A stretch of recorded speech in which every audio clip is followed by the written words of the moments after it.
Selekta Pendidikan. Hai. Di sini ada saya Sofia Amalia Hadi dan di sini Nanda Zakia Oktavi. Di sini Ngesti Dewi Kirana. Kami di sini akan ngobrolin tentang mana sih yang lebih tepat itu, hidup untuk belajar atau belajar untuk hidup.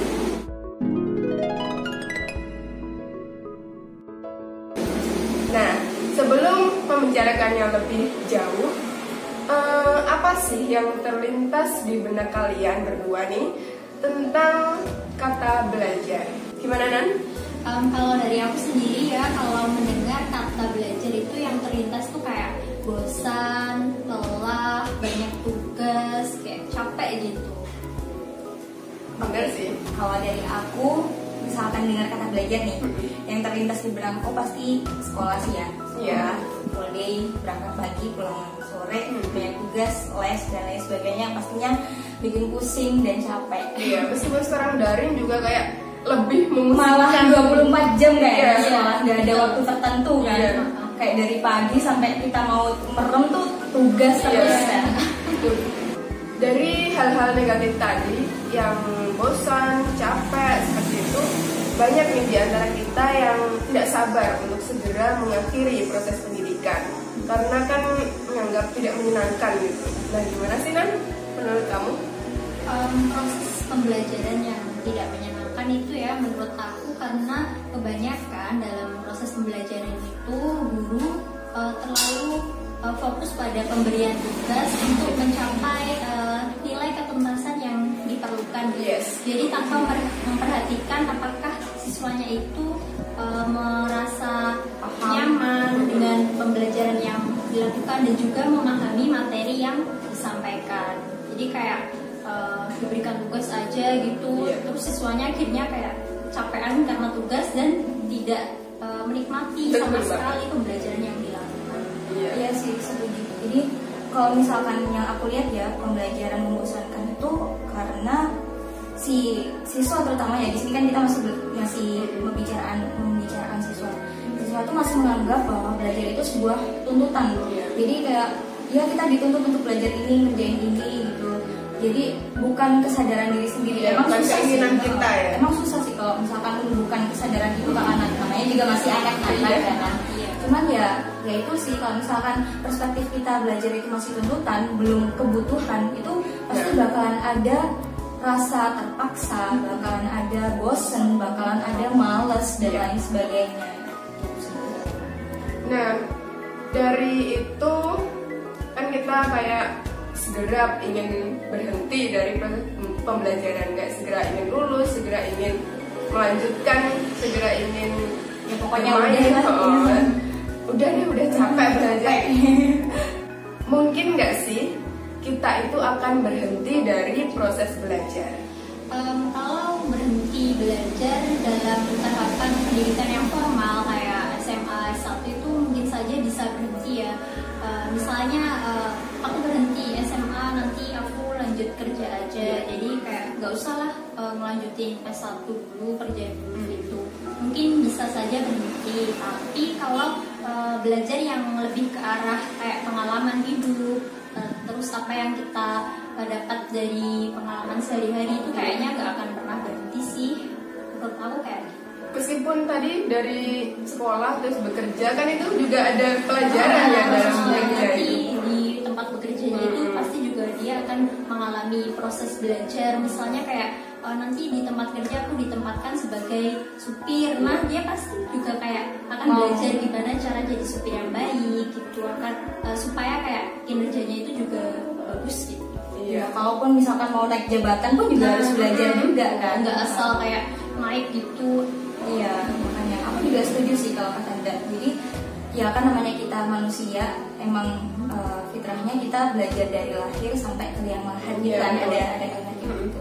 Dan kalau misalkan kita lihat-lihat ya, dari kita bayi gitu, kita belajar tengkurap, habis itu belajar merangkak, habis itu belajar jalan, itu kan juga proses belajar yang emang secara natural kita lakukan gitu. Kita nggak bisa nge-skip itu semua karena memang sudah kodratnya seperti itu. Begitu pula kalau misalkan enggak, kan tadi bahasnya tentang pekerjaan ya, kalau misalkan konteksnya orang yang nggak bekerja, ibu rumah tangga, itu kan juga harus belajar misalkan yang awalnya nggak ada basic gizi gitu, nah dia harus belajar tentang nutrisi anak, cara mengolah MPASI gitu kan, biar anak-anaknya tumbuh sehat, gemoy gitu ya.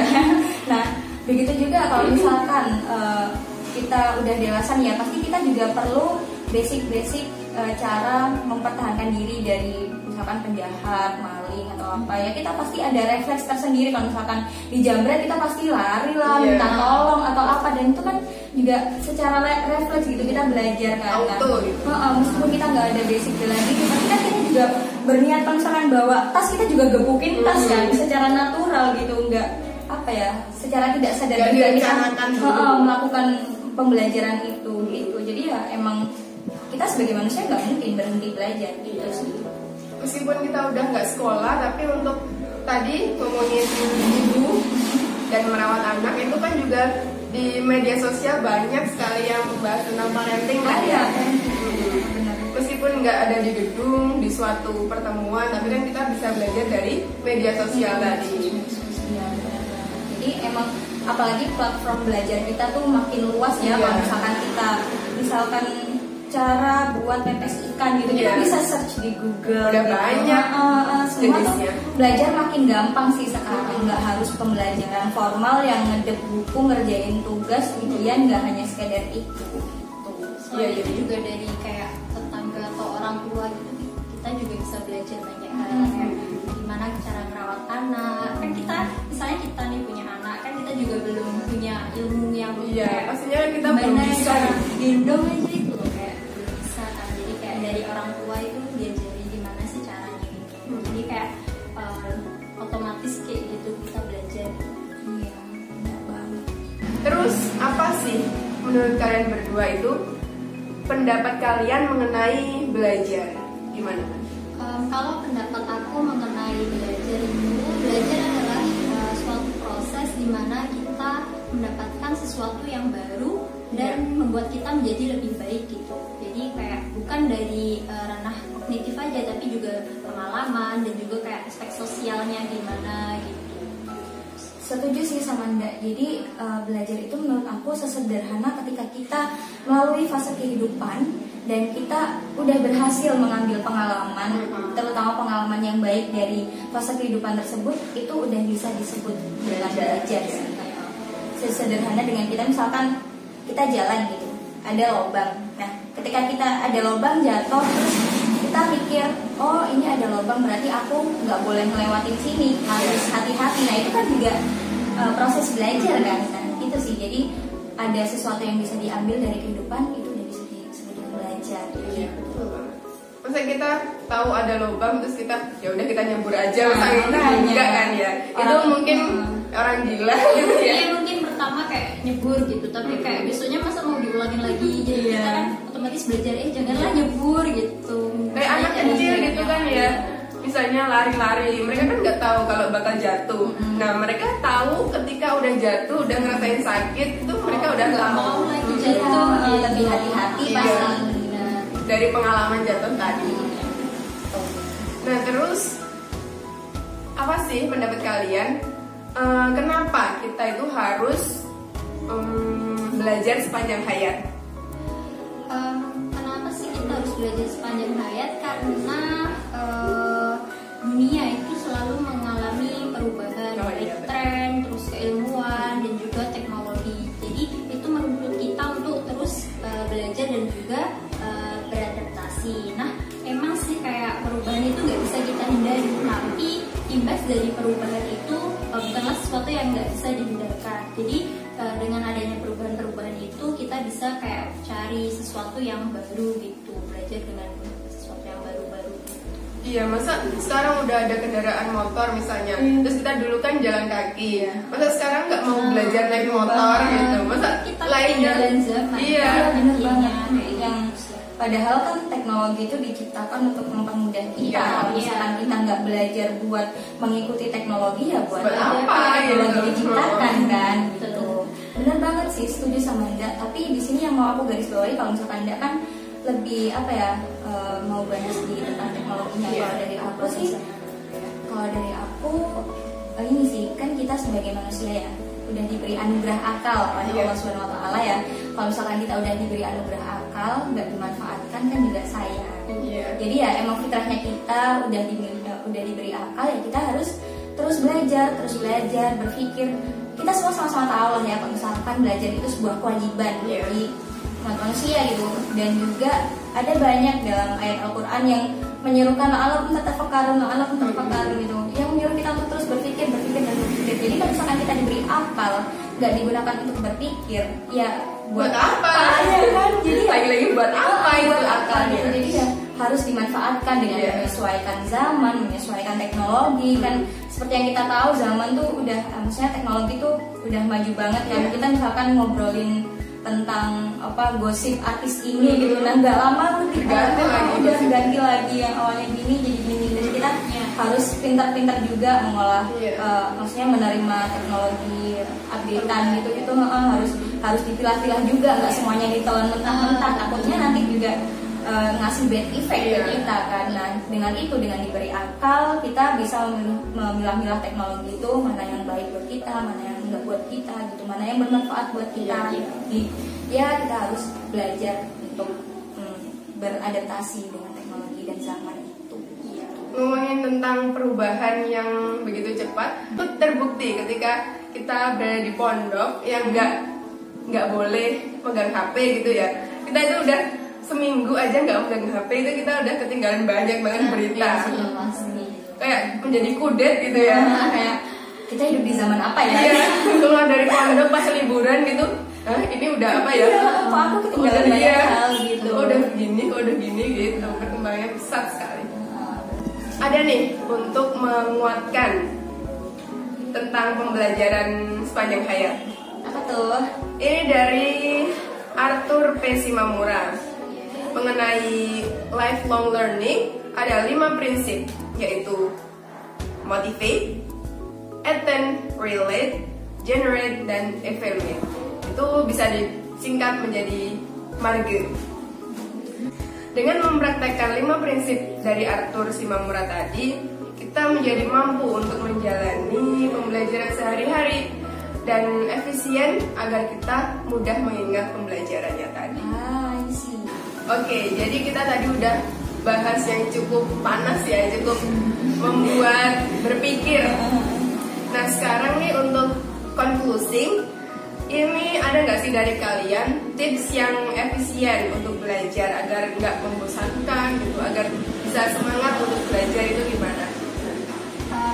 Kalau dari aku yang pertama itu motivasi diri ya. Jadi kayak motivasi itu penting buat kita agar semangat belajar. Nah, gimana sih cara kita memotivasi diri itu? Yang pertama adalah kita bergaul dengan orang-orang yang memiliki kapabilitas dalam keilmuan yang lebih gitu. Jadi kayak niat dia semangat belajar itu kayak masa sih aku kayak lemes gitu belajar. Kita jadi ikut semangat juga. Jadinya kayak kita harus termotivasi, jadi kita ikut semangat belajar gitu. Kayak lingkungan itu sangat berpengaruh. Iya, betul banget. Terus kita juga bisa melihat kayak video-video yang memotivasi kita untuk terus belajar, terus kayak tokoh-tokoh hebat gitu, kayak kita itu juga bisa gitu jadi hebat kayak mereka, asalkan kita itu juga mau belajar dan tidak malas-malesan gitu. Ya, intinya ya mulai aja dulu gitu kan. Coba aja. Nah, intinya motivasi diri dulu lah, kayak aku harus belajar Ya, gitu. urusan hasilnya mah belakangan. Ya, penting ikhtiar dulu baru tawakal gitu. Ya.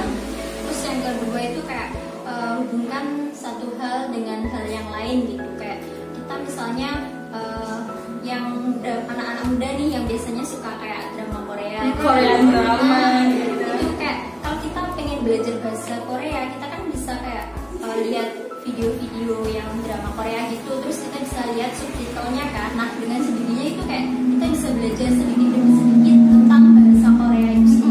Selain itu kita juga harus tahu dasarnya ya sebelum belajar tentang sesuatu. Misalnya kita mau belajar pemakatan, nah kita nggak bisa langsung kayak belajar pemakatan itu kayak gimana. Jadi kita harus tahu dasarnya perkalian itu gimana, penjumlahan itu kayak gimana gitu. Oke, terima kasih tips dari Nanda. Selanjutnya dari Ngesti gimana? Kalau dari aku nih ya, kalau tips belajar dalam kehidupan mungkin ya kita semua ada caranya sendiri-sendiri lah ya. Di sini aku mau bagi tips belajar di pendidikan formal aja kali ya, karena kan yang agak tricky karena kan pasti yang banyak masalah tuh di situ. Kalau bosan gitu. Bosan gitu. Nah di sini kalau misalkan dari aku, kalau mau belajar kita menghasilkan hasil belajar yang optimal, kita harus nggak boleh bosen buat mengulang-ulangi materi. Iya, mutolaan ya. Iya benar banget, mutolaan. Jadi kalau misalkan kita belajar bab 1, ya udah kita ulang terus materinya sampai benar-benar paham.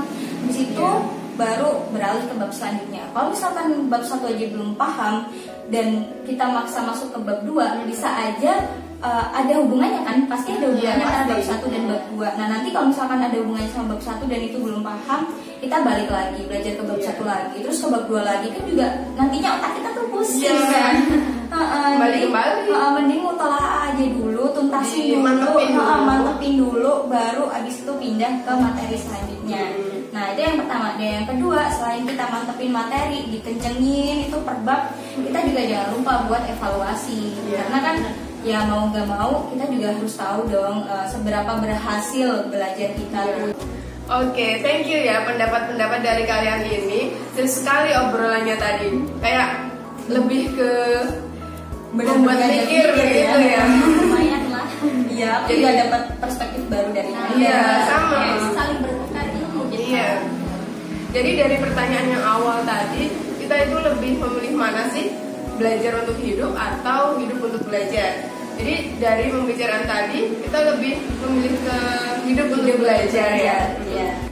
Oke, dan sekian dari kita. Ada kata-kata terakhir? Karena ini di masa pandemi ya, jadi jangan lupa jaga kesehatan, karena kalau misalkan kita sehat kita bisa terus hidup dan terus belajar. Garis bawahin kalau kita hidup untuk belajar. Jangan malas untuk belajar, tetap belajar.